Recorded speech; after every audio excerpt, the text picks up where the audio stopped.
This is Valley News Live at 6. We begin tonight with breaking news as some roads are closed after a car and an RV were involved in a crash. It happened just after 5 this afternoon in the area of 10th Street North and 5th Avenue South in Fargo. As you can see from the picture, the RV is resting in someone's yard and a traffic light is out in the area. You're being asked to avoid the area for the time being. New news tonight on a local problem that seems to be getting worse. For nearly a month, we've been following Fargo police who've been looking into cases of drinks being drugged in downtown Fargo. Today, they confirm 2 more cases. This marks the 4th reported incident since late January, 3 of them happening this month alone. Valley News Team's crime and safety reporter Bailey Hurley has been tracking this story. She joins us live now in the studio with what police have to say. Bailey. Mike, Andrea, one of the incidents happened the weekend of the 19th after a female server reported her drink was drugged, while the other happened just this past weekend to a woman who says she was out with a girlfriend when her drink was spiked and ended up going to the hospital. Now, Valley News Live is not naming any of the bars involved, as both Fargo police and the victim state this could happen anywhere. And police say none of the incidents involved bartenders drugging the drinks. Now, Fargo police say at this time it does not appear any of the 4 incidents are connected and say no specific drug has been identified as the culprit. Fargo police say they are continuing to investigate and look at surveillance video and emphasize the importance of reporting incidents like this as quickly as possible to make sure the right evidence is collected from the victims before it's too late and the search for suspects and justice isn't further delayed. Now, Fargo police urge you to be watchful and accountable for your drinks at all times when out at bars and restaurants, and remind you to designate someone else to watch over your drink if you need to walk away from it. Police also ask if you see someone put something in someone's drink to report it to both the bar and police immediately. Andrea. All right, thank you, Bailey. Fargo police say a suspect could face charges of felony reckless endangerment or delivery of a controlled substance if caught. Fire crews remain on scene, but it appears that any flames may have been knocked down at this point from a structure fire near Harwood. It was reported at mid-afternoon at a shop located at 3154 165th Avenue Southeast. Dry conditions and high winds turned it into a race against time to gain control. The biggest challenge is going to be the wind and the heat. It's plenty warm out, and everybody in full gear like this, it takes a toll on guys. You got to get guys into rehab and try to keep them fresh as you possibly can without anybody getting hurt. Crews from Harwood, Mapleton, and West Fargo responded. And a portion of Highway 2 is closed because of a large grass fire. The Polk County Sheriff's Office says the road is closed from 140th Avenue Southwest to Highway 32. A temporary detour is in place, and the Minnesota State Patrol is helping with traffic control. You can find a link on our website to check the latest road closures. Just click on this story. The heat was sweet today, but the wind, well, that took all the fun out of the warm temps. Let's check in with Summer now on tonight's wind and what that's going to be like. Summer? Today was a gorgeous one. Nathan and I stepped outside a couple of hours ago just to feel the 70-degree air on our skin, and it warmed up even more, but it has definitely been a windy one. And in fact, that fire weather warning, or the red flag warning, continues right on through the rest of the evening until 1 o'clock in the morning. Meanwhile, a wind advisory for the lighter brown shaded areas for the Central Valley and portions of western Minnesota, and a high wind warning in the darker brown shaded counties is going to continue through 7 a.m. Here's a look at our peak wind gusts from today. 58 miles per hour in Cooperstown, 51 miles per hour in Grand Forks, 49 miles per hour in Fargo, and 43 miles per hour out in Park Rapids. It did really help our temperatures, though. We warmed up to 77 degrees today in Fargo. That breaks our previous record of 76 that was set back in 1986. As for the wind, though, it's not going anywhere. We'll also be talking about a major cool down for tomorrow coming up in just a few minutes. I think you can underline major. Yes, I try to emphasize it. Okay, all right, thanks.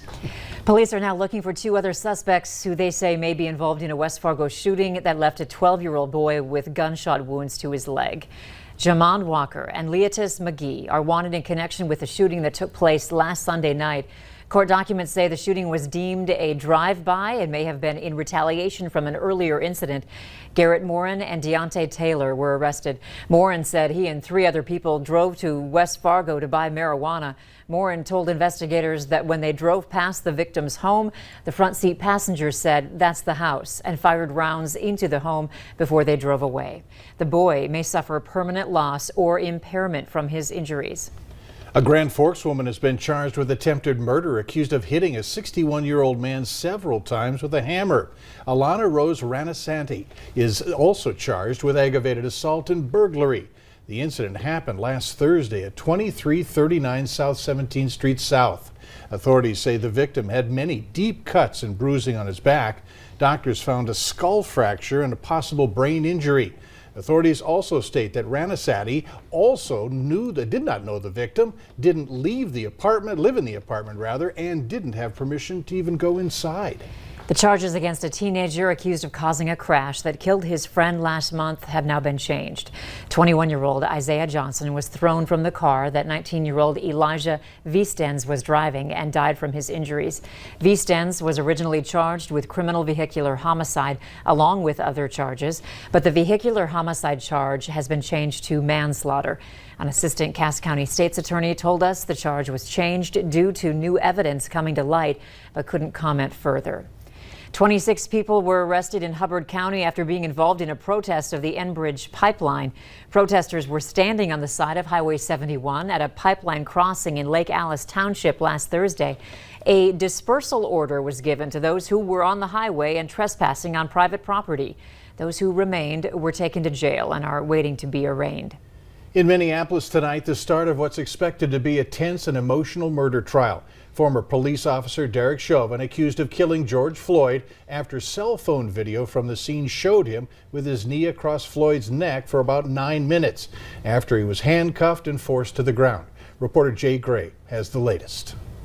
Raise your right hand, please. Do you swear or affirm that as the trial begins, the core of the prosecution's case is immediately clear. Out of respect for the family, we aren't showing the cell phone video that captured the final minutes of George Floyd's life.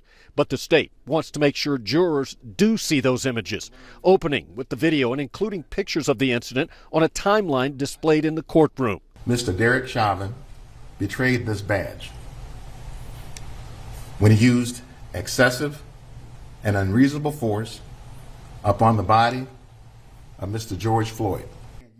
The defense countering during its open, telling the jury Chauvin did exactly what he was trained to do by Minneapolis police, and saying that other factors, including drugs and a heart condition, caused his death. The use of force is not attractive, but it is a necessary component of policing. the one you're about to give will be the truth and nothing but the truth?